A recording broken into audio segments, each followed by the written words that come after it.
3. Kembali lagi di sini dengan Kakak Ita. Kakak akan bawakan materi pembelajaran horong khusus untuk horong 3.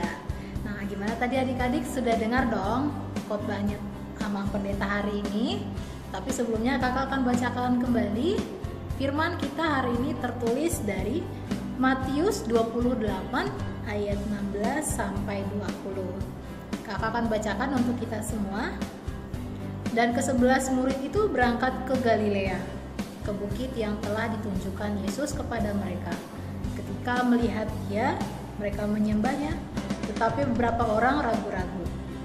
Yesus mendekati mereka dan berkata, "Kepadaku telah diberikan segala kuasa di sorga dan di bumi. Karena itu pergilah, jadikanlah semua bangsa muridku, dan baptislah mereka dalam nama Bapa dan Anak dan Roh Kudus.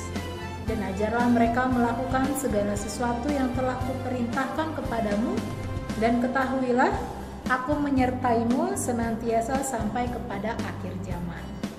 Nah, adik-adik sekolah minggu, poin utama yang bisa kita lihat di sini adalah Yesus menginginkan ke-11 muridnya untuk pergi dan membaptis banyak orang-orang dan menjadikan mereka sebagai bagian dari para pengikut Kristus. Tapi sebelumnya kakak mau tanya dong, kalian tahu nggak sih pengertian dari baptisan itu apa?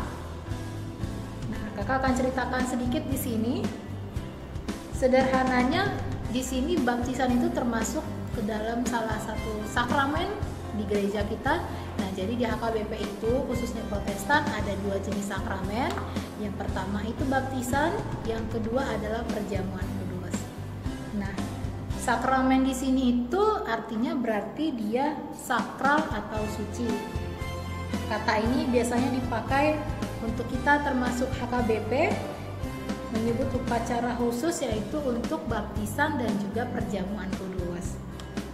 Nah, di sini bisa diketahui bahwa baptisan kudus itu sendiri adalah, maksudnya dari baptisan apa sih adik-adik sekolah minggu di rumah? Nah, di sini maksudnya adalah kita dibaptis, kita disakralkan dan juga dimatraikan menjadi bagian dari pewaris kerajaan surga. Nah, bagusnya pada saat kita kapan mengalami baptisan itu sendiri, akan lebih baik pada saat kita kecil, atau lebih baik lagi pada saat kita sudah lahir, baru lahir. Dan kita langsung dibaptis di situ, berarti kita dimatraikan menjadi salah satu pewaris dari kerajaan surga. Nah, di sini juga diketahui bahwa baptisan itu membuat kita menjadikan layak atau menerima keampunan dosa, kelahiran kedua kali, kelepasan dari kuasa maut dan juga dari kuasa iblis. Nah, adik-adik di sini perlu tahu bahwa baptisan ini hanya akan dilakukan 1 kali. Jadi kalau misalkan di luar sana ada yang mengatakan bahwa baptisan 2 kali, itu tidak tercantum dalam ajaran dan juga ideologi yang ada di dalam gereja kita HKBP ya adik-adik di rumah. Cukup baptisan kudus dilayakkan sekali kepada seseorang sepanjang hidupnya dia. Nah, jadi di sini kita tidak mengenal istilah baptisan yang kedua, tapi di HKBP khususnya Protestan hanya ada 1 kali baptisan. Itu pada saat kita masih kecil dan kita dibasuh oleh air, dan itu sebagai simbolis ya adik-adik di rumah. Jadi sebagai simbolis sementara bahwa kita dibaptis pada saat itu. Nah, di sini adik-adik juga perlu tahu bahwa gereja HKBP menekankan bahwa anak bayi dibaptis di tengah gereja. Dengan baptisan itu mereka akan termatraikan ke dalam persekutuan yang ditebus, dan Tuhan Yesus juga bersukacita menerima kita sebagai anak-anak dan juga pewaris dari kerajaan surga. Nah, itu aja sedikit pengertian dan juga penjelasan tentang baptisan kudus ya. Nah, sekarang kakak mau kasih tugas untuk adik-adik di rumah.